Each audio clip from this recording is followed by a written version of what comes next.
I never thought I'd be the kind of woman who shares her story with strangers. But here I am. Writing into the void, because sometimes silence hurts worse than truth. My name's Rachel. I'm from Iowa. Small town kind of life, backyards, barbecues, Target runs, and kids' birthday parties with too many cupcakes. I used to have a husband named Daniel. We had 2 kids. And we had what I thought was a normal, maybe even happy life. We went to church on Sundays. We smiled at each other at family dinners. We took pictures that looked real, but weren't. Daniel was a contractor. He did roofing, siding, fences, manual labor, long hours. He smelled like lumber and gasoline and sweat, and somehow that made me love him more. But he started coming home late. First it was once a week.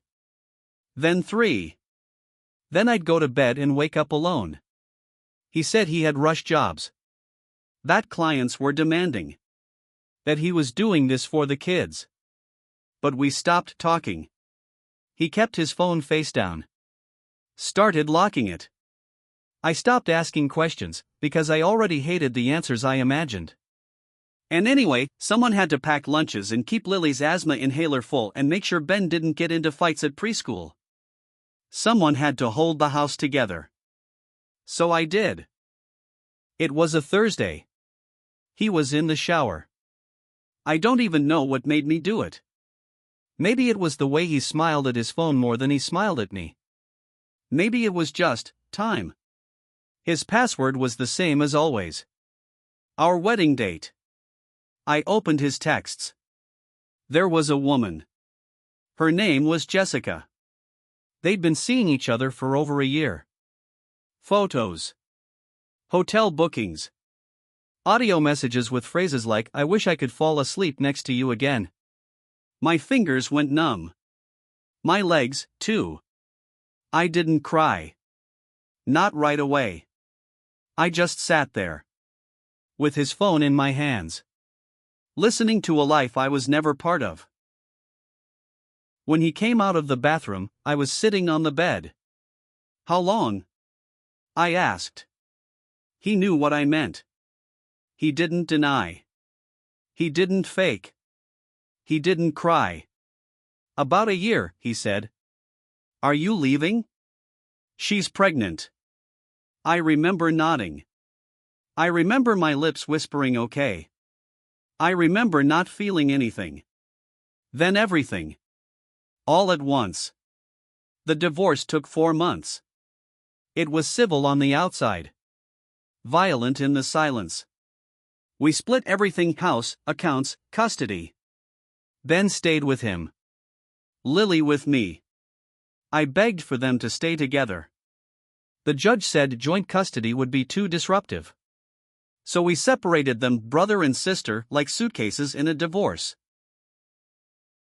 Daniel moved in with Jessica. They had a baby girl. New family portraits. Matching Christmas pajamas. Instagram stories with #blessed. Ben visited us every second weekend. Lily hated going to her dad's. She said it smelled like beer and weird perfume. She stopped talking to her brother. He stopped asking about her. He became angry. Aggressive. Quiet, then violent. At 13, he got caught stealing. At 15, drunk at school. Daniel said, "Boys will be boys." I said, "He's broken." But it wasn't my house anymore. Not my child to raise. Not really. Lily grew up to be stunning. Big blue eyes like mine. Her dad's dimples. A body that turned heads before she even turned 17. But she was too kind. Too forgiving. Too hungry for affection. She got into cheerleading. Hung around college guys. Posted selfies that made me uncomfortable, but I didn't want to be that mom. You know? The one who slut-shames her daughter because of her own fears. At 17, she met a guy named Tyler. He was 22. Had a car. Tattooed forearms. Charisma. The kind of guy who makes girls feel grown. I didn't like him. She didn't care. 3 months in, she came home crying. Wouldn't tell me why. Locked herself in the bathroom. Later, I found out he'd filmed her. Without her knowing. He threatened to send it to Daniel, her dad, if she didn't keep being fun. She didn't tell me that. Ben did. At 17, Ben was already a drunk. At 18, he hit his stepmom. At 19, he got arrested. He moved out, couch-surfed, joined some roofing crew like his dad. But he had a temper Daniel never had.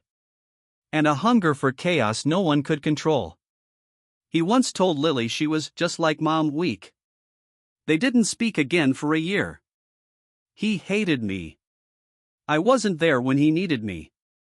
But how could I be? They gave him to Daniel. They tore him from me when he was 5. He was raised by a cheater and a stranger. What did the system expect? Lily fell into a spiral. Parties. New guys every month. TikTok thirst traps. I found Plan B pills in her drawer. She said nothing. Just looked at me like I was invading her. Then once showed up drunk at my house at 2 a.m., kicked the door, screamed that I ruined everything. Then collapsed in the yard.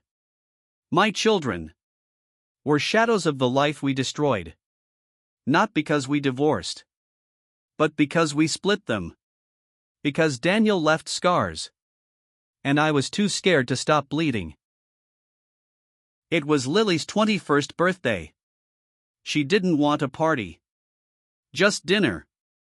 One night where we could pretend we were still a family. Ben came late. Reeking of whiskey. Wearing a leather jacket over a band t-shirt that said F*CK feelings. Daniel showed up too, uninvited. He said he'd deserved to be part of her life. Jessica didn't come. Thank God. We sat at the same table. Me, Daniel, Ben, Lily. 4 people who once shared a home. Now strangers. Strangers with matching last names. Lily barely touched her food. Ben fought with Daniel about never being there. Daniel called me bitter. I called him a coward. And Lily? She stood up. Tears in her eyes. Voice shaking like a violin string. I wish you both had fought for me instead of fighting each other. I wish you'd stayed broken up instead of breaking us. She walked out. I haven't seen her since. People say divorce doesn't ruin kids, parents do. They're right. Daniel cheated. But I stayed too long. He lied. But I was silent. We let courts split our children like furniture, and now they carry the cost. Ben is 25. He drinks too much. He can't say I love you without flinching. Lily is 23. She lives in Florida. Works at a spa. Changed her last name. Doesn't return my calls.